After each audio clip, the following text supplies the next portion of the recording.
Joe, do you know what time it is? What time is it, Morg? It is time to celebrate our 1-year anniversary as podcasters. Morg, happy anniversary. I am so proud of us. I gotta say, though, I did not think we would keep it up. Like, I don't think either of us expected to still be here with y'all. Like, you know, everything we read was like consistency. So there were times, y'all, when we were like, we just got to get an episode out there. We got to keep up the consistency. Yes. And we did it. We did it. And you know what? There were also times, Morg, when we were dead tired. It was like Thursday and we're like, we got to get something out there. And we did it. Yeah. I can't believe we haven't, like, besides the one break we took in January, 1 week, we didn't skip a beat. Morg, so we've been doing this for like 53 weeks. That's right. And I think it's time that we tell our listeners our big secret. Oh my gosh, Morg. Spill the beans. The big reveal. Yeah, so as you know, we have been 2 B's from Lil D, and we dedicated our year to that. But we've realized y'all would like a theme. It's time for us to evolve. And I think we had joked about this a few times that maybe we needed to rebrand. Maybe we needed a little bit more consistency in y'all's lives, our own lives. And our mothers thought the same. They are our managers of this podcast. They give us our advice. Yes, momagers. Momagers, just like Kris Kardashian.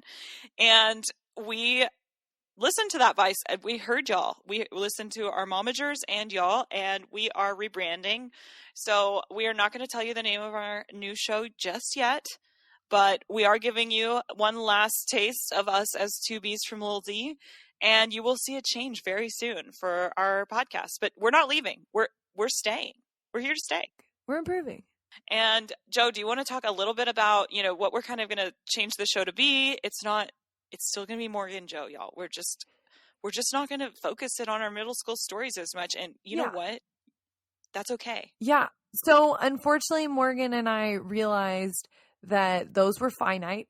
We might have more, but we just realized it was unrealistic of us to expect to have a plethora of stories to share every episode.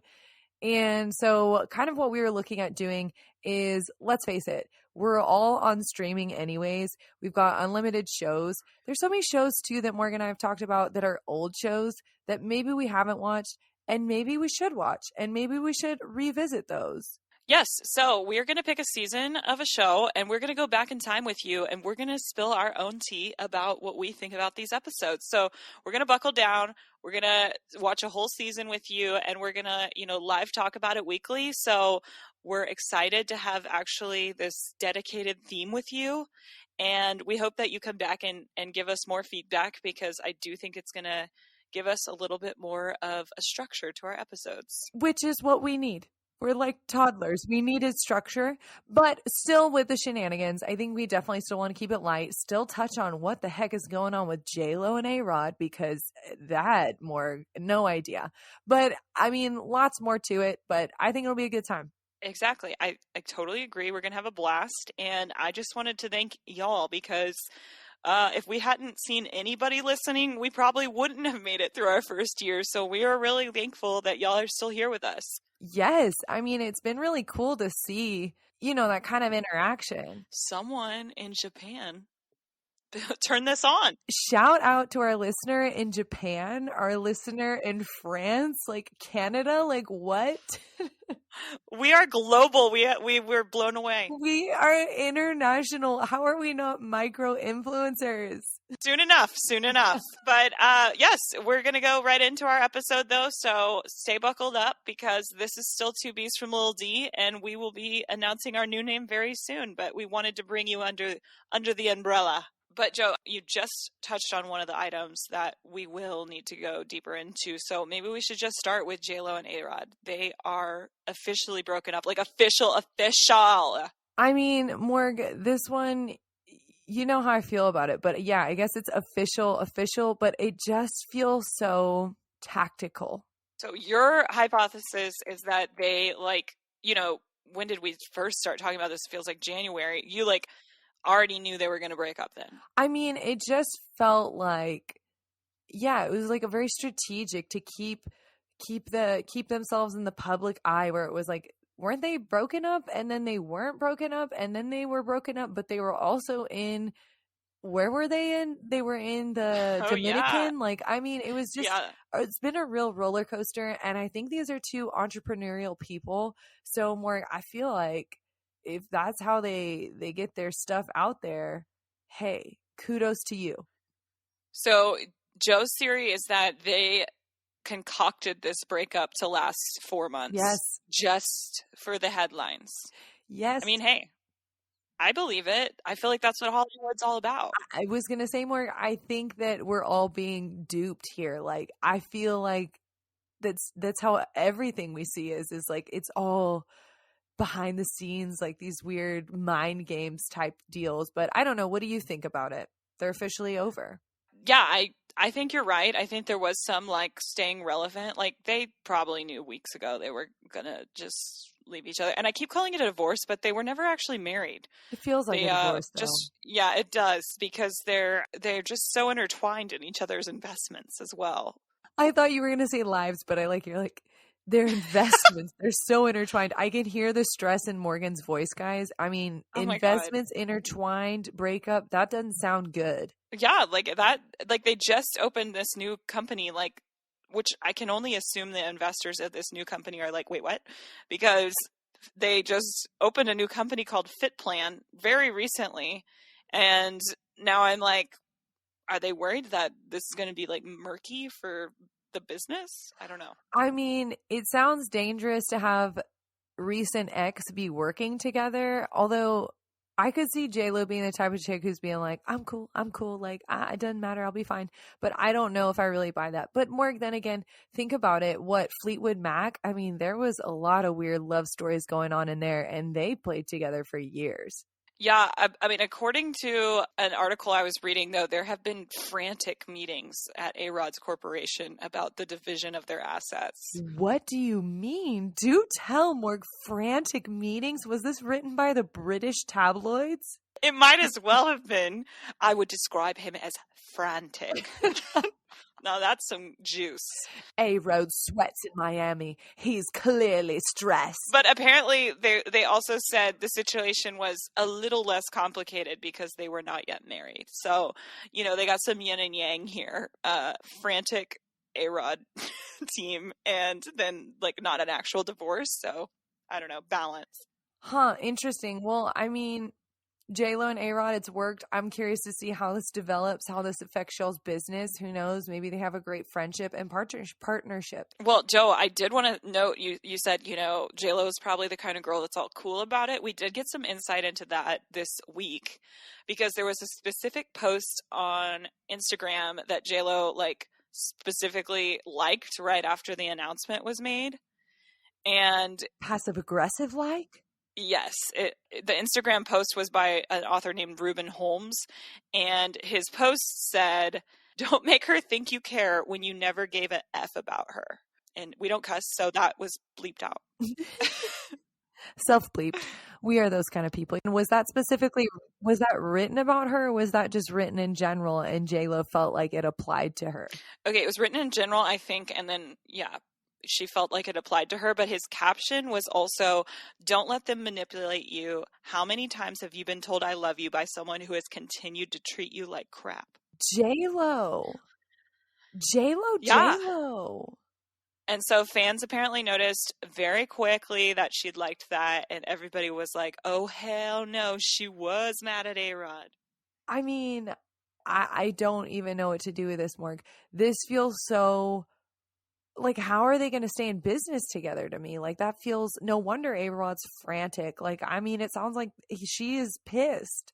Well, I mean, I guess I do kind of agree with your assessment that she, with business dealings, might be like, it's fine.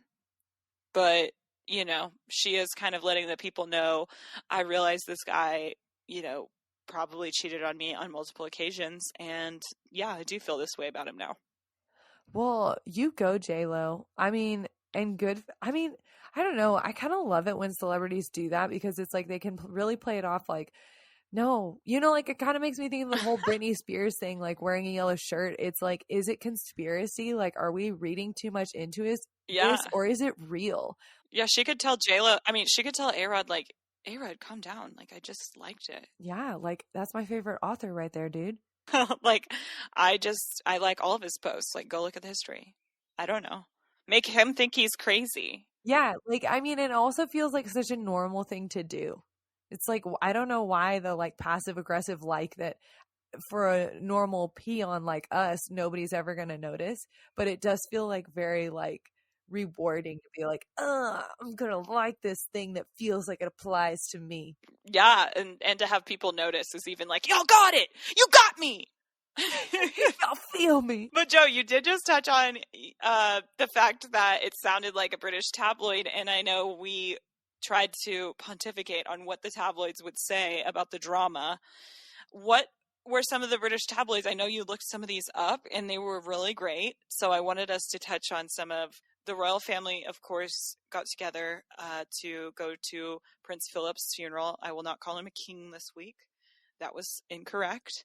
And last week we had, thought about what are the British tabloids, which seem to just really be out for Meghan Markle, going to say about her or Kate, or comparing the two. Anyways, Joe, you looked up some, and I don't think they necessarily touched too much on that scandal between, maybe Kate versus Meghan sort of thing, but there were some really great ones. Oh, Morg. So I did like a quick Google search just out of curiosity to see what the tabloids were saying about maybe their encounter. And overall, maybe I'm not looking in the right spots. Maybe it hasn't quite come out yet.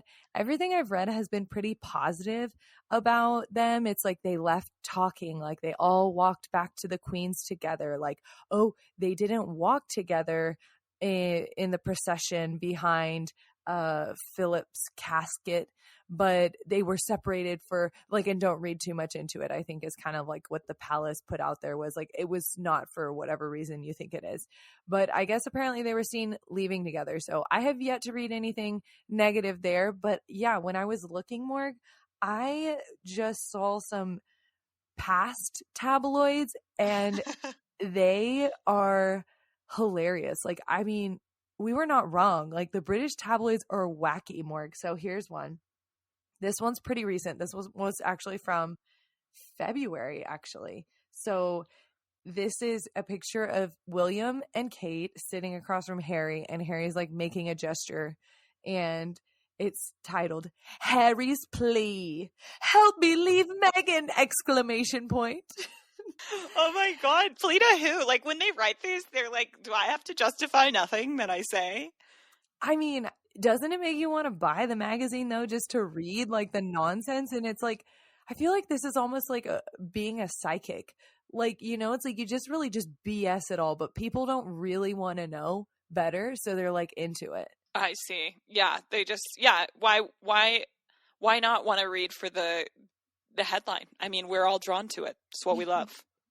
Yes. So Morg, this was the first time I'd ever heard this ever. So this one was a real shock to me, but I just love like the images, the graphics, the colors they choose for the words. I mean, it's all so good.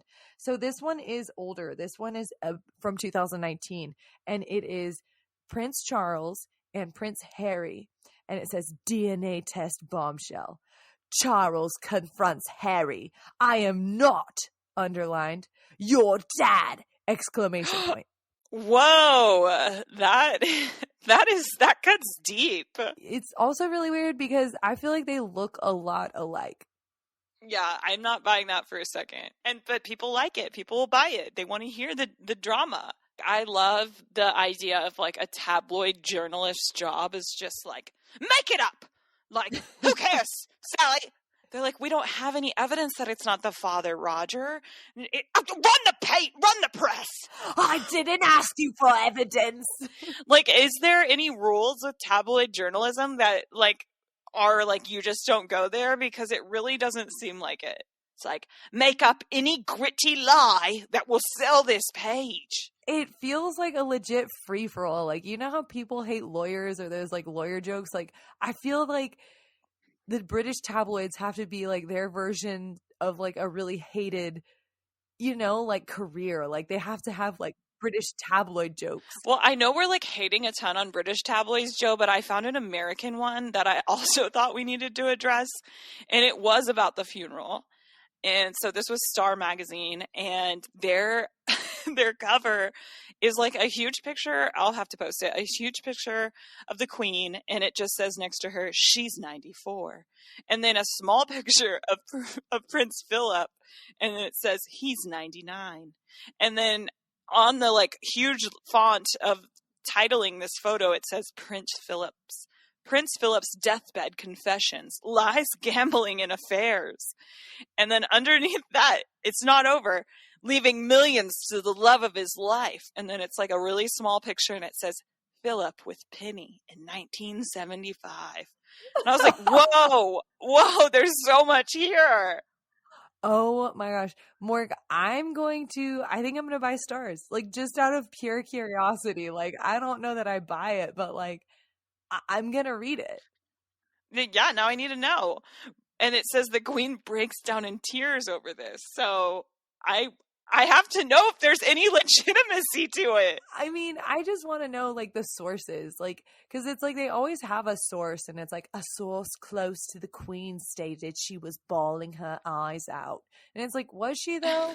And like it bothers me, and I get like you have to protect your source, whatever, they're the person with the inside information, but it bothers me that like you don't have any credibility check. Like, is there not like some third party that could validate these like, you've never been to the Buckingham Palace in your life, you have a Canadian accent, like get out of here. Yeah, I mean, it is true though. It's like for their sake there should almost be like kind of checks and balances. Like, this is ridiculous. Like, I don't know, free press though, I guess. Yeah, and well, they kind of touched on it in the interview, the Harry Meghan interview with Oprah, where they were kind of like, like we need them and the press needs us. So I don't know. There's some sort of exchange going on. Oh, I've already forgot about that. The ball they hosted. It's mutual or whatever she said. Yeah. Yeah, it's mutual. I don't know. The spookiest thing. I don't know. Yeah, it's very ominous. Does Queen Elizabeth pick these up and then laugh about him? I feel like that woman does not even go there, because I feel like her sanity would just, I don't know. She seems so like, yeah, can you keep a stiff upper lip reading those? Like, I don't know, Morg. I feel like she's like not having it. She's not having it. Oh, smut. That's such a good word. I could see her saying that, slamming it down and be like, don't read that smut. Well, another thing the Queen probably thinks is smut is the American show The Bachelor. And this week there's some big news, Joe. Like, huge news. Yeah, Morg. Can you, like, can you give me some background? Like, I don't watch The Bachelor, but yes, I did see this. Yeah, so Colton from, I think he was like 4 seasons ago, but he was a Bachelor. And I did watch this season. He was a weirdo. His name's Colton Underwood. He previously was an NFL football player, but he came out this past week as gay. So, Morg, what I read about it was, so he was a contestant, then he himself was a Bachelor, yes?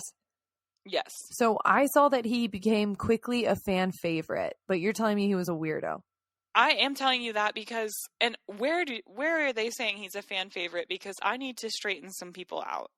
Because first of all, he was a big whiner baby on it, which I guess majority of them all are, so fine. But he also, like, really seemed confused on the show, in my opinion. And it was just, like, obsession with this one girl that he did pick. And that's why I also don't like him, because he, after the show, stalked her. Like, she got a legitimate restraining order against him. And so that's why I'm kind of annoyed. Like, Gail, you're giving him a Good Morning America interview. He's a stalker. Like, I don't care if now he's gay. I just am like, that's an unsafe person. Yeah, it was Robin something or other, though. I don't think it was Gail. Oh, apologies, Gail. I thought it was Gail giving him an interview. No, it wasn't. But yeah, Morg, so I saw that. I saw that there's a lot of people. You're not the only one based on what I've read. It looks like a lot of people are upset by this because it seems like there's almost a TV show in the works around this, and people are really upset that it's like we've almost forgotten that he's kind of a creep, I guess, or like he's abusive. Like, I don't know if it's just emotionally, but it's like people are like, just because he came out as gay, like, good for him, like, that's great, but like, let's not forget he's kind of a jerk. Yeah, that's the thing. I feel like we all are like little hamsters forgetting so quickly that once the next news comes out, and I almost hate to say it, but I feel like he decided to come out because of how much negative press he had gotten. And I don't even necessarily think he would have right now if he hadn't been under so much fire. And it was like his publicist was like, it's time. Yeah, which is also annoying, but it does, like, you can't help but wonder. It just feels like, how often are people using stuff like this to their advantage, or it's like strategy based? Like, I guess I'm specifically thinking back on the J-Lo Arod thing. Like, I feel like there's always like a strategy involved if you're a celebrity. Yeah, that's true. I'm always suspicious. Exactly. Super sus. But I mean, with him specifically, it wasn't just like me saying, oh, he stalked her and it was creepy. It was like she felt unsafe and had to get a restraining order. He was sending her creepy text messages, getting new numbers so that he could send them to her. It was really weird. And he put a tracking device on her car. Has he ever come out and said why, or is he just kind of like, look at this hand while he does the magic trick with the other hand right now? Because to me, No. It feels like it doesn't answer, none of this answers why he was that, I don't even have a word for it, like, that invasive. Well, now he's kind of like, to separate the two, he has, at the time that it all came out, addressed that it was inappropriate and he shouldn't have done it. And, you know, what happened was not who he truly is. And, you know, what people say when they do really creepy stuff, I don't know. He just kind of had a statement about, like, this isn't me, and I was really taking the breakup poorly. And my understanding is he's probably also just kind of saying, like, now coming out, I also was dealing with a lot of internal struggle and whatnot. And it's, I guess, in my opinion, it's like the two are mutually exclusive. Like, you can be gay and that's fine. And you are also someone who stalked someone and who actually mentally made someone feel unsafe. Yeah. And like the two can be in the same environment and it also make me think you're a bad person. Yeah, no, I totally agree. Yeah, it doesn't like answer to anything. Like, I don't know. So I'm with you. I find it really, you know, like, he's not being held accountable. And it does surprise me that there is talk, and I don't know like how firm this is or anything, of giving him like a Netflix series that kind of follows that. Pissed me off because I was like, you know, there's a lot of great gay guys out there who could be on The Bachelor and be our first gay bachelor, and they wouldn't have maybe stalked someone or made someone feel unsafe in their own home that we could give attention to. So I guess this is just something I have a strong opinion about. No, and rightfully so. Like, I'm curious to see if Netflix goes through with it, because I think it is getting a lot of backlash, as it should. I mean, I think it is, like, you know, it's 2021. We should not be rewarding his behavior. And like you said, I mean, it makes me kind of almost wonder if there has been, like, statistically speaking, the amount of dudes that have been on The Bachelor, maybe a couple of them have been gay, and let's go find one of them and give them a show. Right? Or someone completely new who's been their authentic self the whole time. That's true. Like, I'm sorry, when Morg texted me about the Gay Bachelor, I thought she meant they were actually going to do a season of the Gay Bachelor, and I was finally. like, heck yes. Come on, ABC, make it happen. We're all ready. Yeah, you're fine with people who are like mentally assaulting people, So a Gay Bachelor seems like much better than that. Like, way less controversial. Exactly. And your host, not to bring up old news, but Chris Harrison had to take maybe just The Bachelor needs like a revamp. You know, maybe they should just like shut it down and like someone else, it might be time to shine. Because what are there more? There's like 30 seasons of The Bachelor. Like, highly unsuccessful. I mean, it's crazy though. Like, how is there this many seasons of The Bachelor? I mean, they found a little formula that works. We always tune back in, and yeah, it's a highly unsuccessful. Like, they don't even stay together or even pick anybody anymore. Oh, you mean they pick nobody? Yeah, the most recent one didn't even pick anybody. He's like, I gotta focus on myself. Well, why are you here, Matt? Why are you here? Well, dang, Matt, if I would have known I could have done that as an option, I would go do it too. Feel like I'm strictly doing this for publicity. I mean, essentially, that's what they want. Like, I always wonder, did they get, because I think they make like $100K for doing it. I'm like, do they get paid if they like straight up are like, yeah, I was never here for the right reasons? I don't know, Morg, because I think on the flip side, isn't that what brings the drama always? Is like when it comes out that it's like, he has a girlfriend back in Wyoming. And it's like, there's always that dude. And it's like, it's what brings you back next week. That's true. That's true. I don't know. I just am like, it's time for something new. And The Bachelor, as well as Good Morning America, just don't really need to give Colton his time back in the sun. You already got your season. You already messed that up. You could have probably, I guess I wonder if he like freaked out because maybe the girl he was dating actually knew he was gay and then was like wanting to make sure she kept his secret. So he got like obsessive. I don't know. Something weird. But Morg, that's actually some really interesting speculation because I mean, it is. Because I'm trying to think of a reason that I feel like this dude would do this and I can't figure one out, but that one seems like plausible. Yeah, or maybe she'd had some like conversations with him about thinking he was maybe gay, or I don't know. And then when they officially broke up, he was just like, we need to get back together so this doesn't come out. Instead of, maybe working on himself. Maybe he should have talked to Matt James. Matt's our dude. Morg, and I do have a quick question, just one more on Colton. So recently-ish, I don't even remember why. I think it was actually related to our podcast. I was watching like The Bachelor's top like outrageous moments, and one of them was this guy like jumping over a fence and like running away from Chris Harris. Is this him? Okay, I thought so. Well, okay, yeah, because background on this girl, like the one he was fixated on and eventually picked, and then they dated for a while after, and is the one who got a restraining order against him. Like, all of that is because she originally, like, chose to leave. And it was, like, from, like, the whole show, I was like, this girl, like, is kind of being, like, forced into this relationship. And, then he, like, brought a TV production crew back to her home and her apartment and was like, please, I can be, this person you want, and blah, blah, blah. And it was just, like, already like a lot.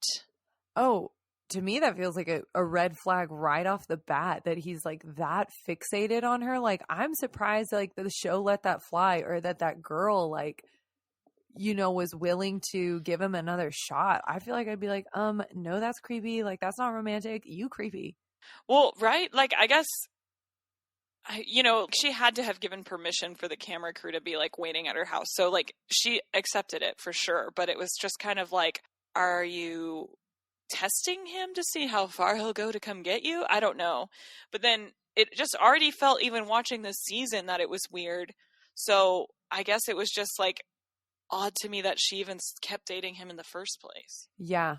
Okay. So I feel like now that I have more background on it, it does make it a little bit more, wow. Super weird. And yeah. I don't know. I just feel like they shouldn't have given it the time of day. No, yeah, I'm shocked. I mean, I really am. And I'm excited for someone coming out, and I'm happy that he now feels like he can be who he truly is. I just feel like he really didn't have to do this to this woman to get there. There's another way. There's another path. Yeah, I totally agree. I mean, and even if it wasn't like he meant it to be related, it's still, it's like you got to think about that. Like, I feel like people are going to perceive it like that, even if it wasn't intentional. Yeah. And I guess to me too, it's like, if you do this to a partner of either sex, he could do this to a future partner. That's true. I mean, he might just have like deeper issues of acceptance or something. Exactly. Yeah. So yeah, I agree. It doesn't mean it's over. So Colton, take a page from Matt James' book. I need you to go work on yourself. I need to look up Matt James. You speak very highly of him. Okay. It's just because it was his most recent season and he just kind of was like, see you later. I picked no one. I picked me. I love that. And now he's like partying with like famous people. Oh yeah, he was like in playing basketball with Justin Bieber. He was in like a TikTok with a really big TikTok star, Addie Ray. I'm like, what are y'all doing? Morg, and this is, I guess, another reason that I feel like it's time to move on from The Bachelor. Like, it might be time to put this show to bed.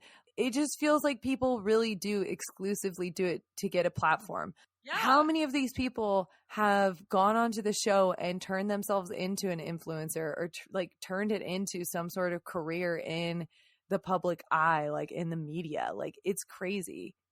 Oh, like every single one of them. Every single girl this season had 1 million followers like before the season was over.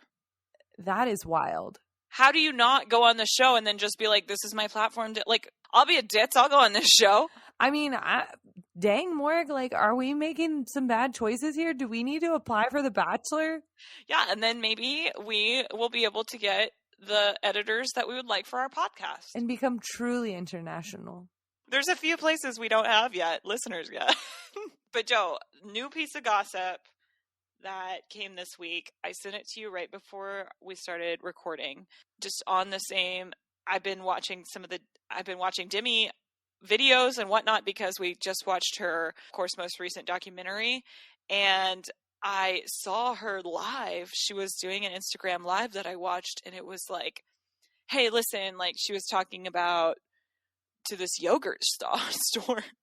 So I was like, why is Demi going crazy about this yogurt store? And she was bashing them and kind of saying like, you know, they really set me up for failure when I went in and all this stuff. So I had to look up the article and I sent it to you. So I wanted to know what your thoughts were on her bashing this big chill yogurt store in LA. Okay, so my first thought has nothing to do with it. My very first thought that I had when you sent me that was like, oh my gosh. One, remember when yogurt stores were huge and it felt like there was one on every corner and everyone was getting froyo? And then I was thinking, do people get froyo still? Like, I haven't gotten froyo in like 8 years. Like, maybe I'm like not popular because like nobody's asked me to froyo like in a really long time. But do people still go get froyo, or is it just Demi? So that like right off the bat, that surprised me. Then also, Morg, I think one thing that I found really odd because like I don't know. It just felt weird to me that it felt like the froyo people were being very inclusive, like of what they were selling. You know, they had their non-fat options and they had regular options, which I also found that weird because I thought the whole point of froyo was to be low fat. Clearly, I don't understand froyo, but it just felt like unfair to the yogurt shop that, you know, like, I mean, it can't be like an all or nothing, like what Demi wants. Like, it just felt like they need to gear it towards more of an audience. I don't know. I just, honestly, I found it kind of bizarre. Yeah, this one bothered me. And I mean, this might be a little bit controversial because, you know, Demi has struggled with eating disorders. And so she did kind of say some of it was triggering to go into a frozen yogurt store and see that they had low fat items and no sugar items. In my opinion, that's like very normal. And so like lots of places have low fat items, lots of places have no sugar items.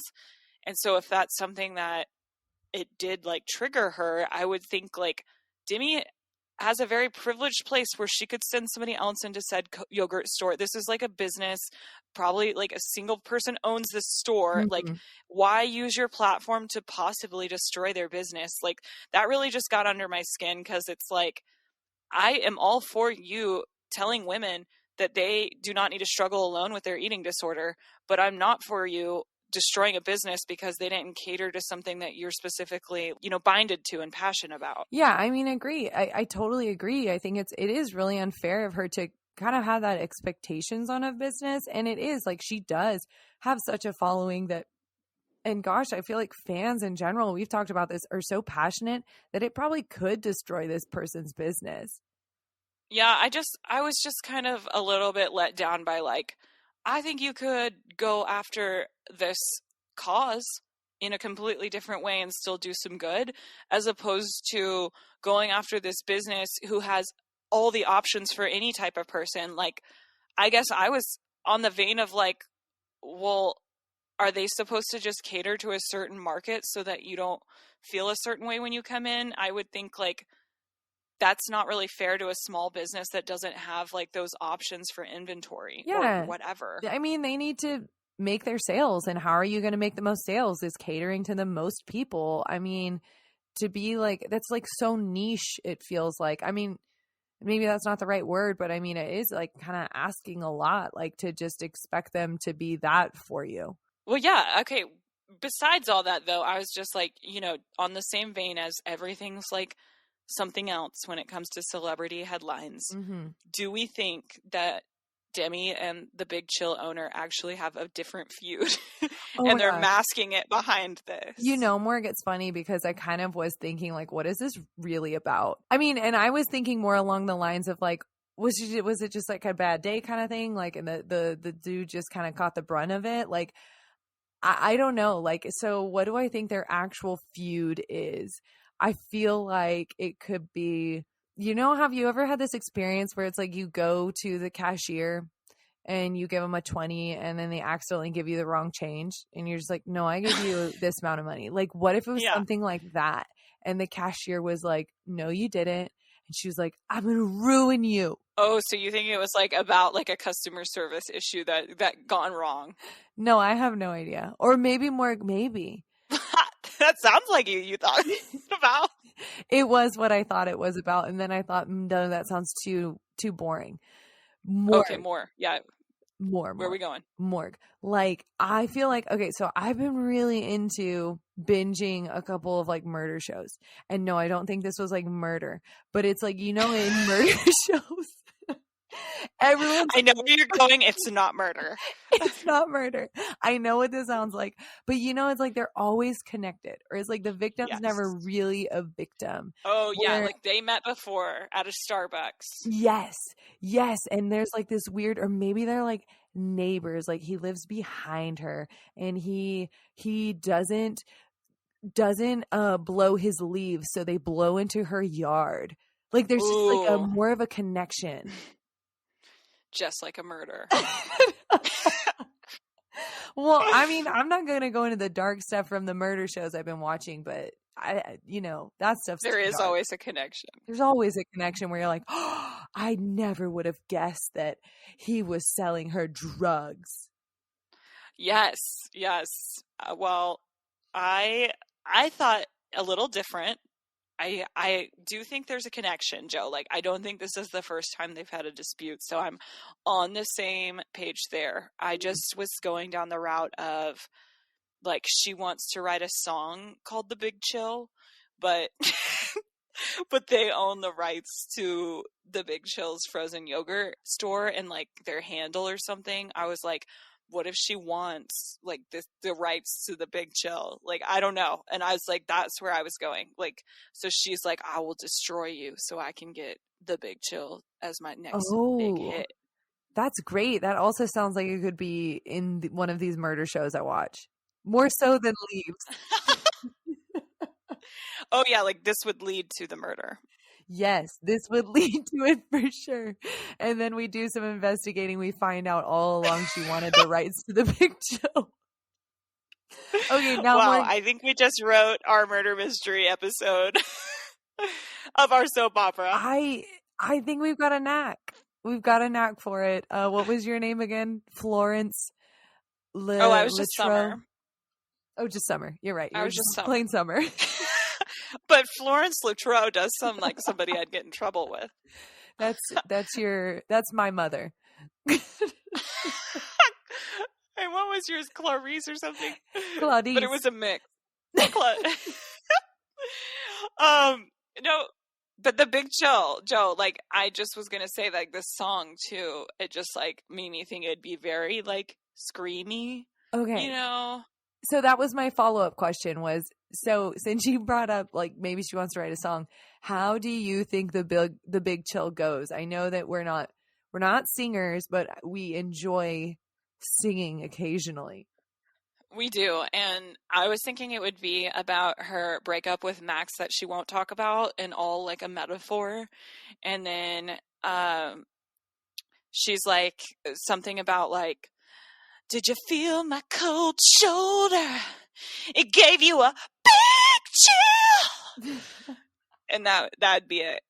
That would be the like real big part of the song. I was thinking more of like the big chill was going to be like maybe that was like a problem in their relationship was like, and it told me to take a big chill. Like basically he's like telling her to chill like, out. Chill babe. Yeah, chill babe. And she's like really frustrated with that. She's not taking that from Max. No. But I like that. I think that's definitely the root. So we could write British tabloids and this would be what we'd put on it. Dispute with Demi causes murder over naming rights. You know, it's funny, Mark, as we were saying that, like flashback in my head to about 10 minutes ago when we were talking about, we're like, where did they come up with this crap? The smut is right here. It's in everyone's head. Apparently we've got a real knack for it. So one of the things that's also come up, I guess we're a little behind on, of course, is Khloe Kardashian's bikini pic. Have you seen anything about this, Joe? Yes, Morgan. I think it really fits perfectly with our theme of the show of like celebrities being in control and being strategic. Yeah, the Kardashian PR team really, really wanted this picture to be removed. So, I mean, Khloe was looking great, in my opinion. Agreed. I've seen the picture. She looks fantastic. She's just standing by a pool. And then, I don't know who leaked it, but apparently someone posted it unknowingly who's probably fired. Yes, it was definitely an assistant. Ding. So, there is a jobless assistant out there in LA, y'all, who really regrets posting this photo. But it was like, once something's on the internet, like, you can't get it back, but like the Kardashian team like really did the work to get it down. Like they were messaging anyone on Instagram that had put it up and saying there would be legal action if they didn't remove it.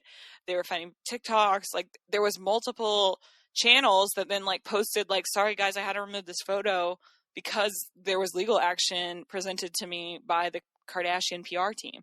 Like it just was blowing my mind. And yeah. I don't understand why. Well, I mean, and that too, Mark. So I saw that as well. And then what I also read was, I mean, it really like backfired in that people were then posting it to almost see if they would hear from the PR team or hear from them.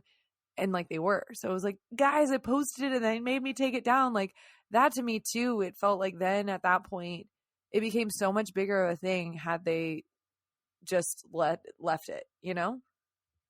Yeah, so maybe it was on purpose. Like, this is why we need Kris to be our momager. Yeah, Kris, clearly our moms aren't doing the best job. We're barely international. One listener in Japan. We love you. We love you, by the way. Yes, don't leave us, but tell your friends. But, okay, all of this made me think of, like, the work that they did to get this picture down. Like, what like thing did you do in middle school or like middle school scandal would you want like the PR team of the Kardashian family to like take down? Like nobody, like we're locking it down, like nobody will hear about this. Oh, Morg. Like I want a middle school scandal that the Kardashians can take care of. That is so good. I totally want Kris on that. She would just like erase my whole middle school career. Yeah. It was a dark time. She'd be like, what the hell were you doing? Yes, it was. I'm trying to think because I feel like there's really so many moments that were cringy that it's hard to think of one that was like, oh my gosh. Okay, I guess one that comes to my mind, and this is one of those things that like, you know, I'll be like out doing whatever and it'll just like creep into my mind. And I like get those like, what do you like the chills? Oh, when you like think about it. Yes. Yeah, but then you get like really hot and you're like, oh my gosh. Like you have like a physical reaction to it, you know? Yes. And you're like, oh my God, it's coming back to me and it's still just as bad. Yes. So I think about when I was in middle school, I did dance at a, you know, we both did at a, of course, Christian dance studio. Oh, yes. And I took a Christian hip hop class, I suppose. So it was not like it was Christian hip hop, I think really gives you like a visual. Yes. So we learned some moves that were like, in my opinion, they felt like breakdancing moves, Morgan. It was like a little bit of footwork, a little bit of hands on the floor. Like, man, I did not take this class. I feel like I no, missed out. You did not take this class. And, well, Morg, wait till you hear this because you don't reflect on this. So then I remember thinking it was like so cool. Like I was like borderline breakdancing and I went to someone's birthday party and it was like maybe one of the first birthday parties that I'd gone to that was like both genders. And, so it felt like a really big deal. And I just remember like everyone was like on the couches hanging out and I was like up doing my weird little breakdance moves that were like not breakdance moves. And I just think about that, Morg, and it hurts. Did anybody say anything? I don't remember. I think I like blocked that from my memory, but I do remember like a boy I liked was definitely there. And I don't know if I was like, it feels very like Pen 15. Like it was like, I thought it was cool. But like, when did you realize like that it was weird? Like in that moment, or did you realize like later? No, like 10 years later when I was thinking about it and I was like, that was so dorky.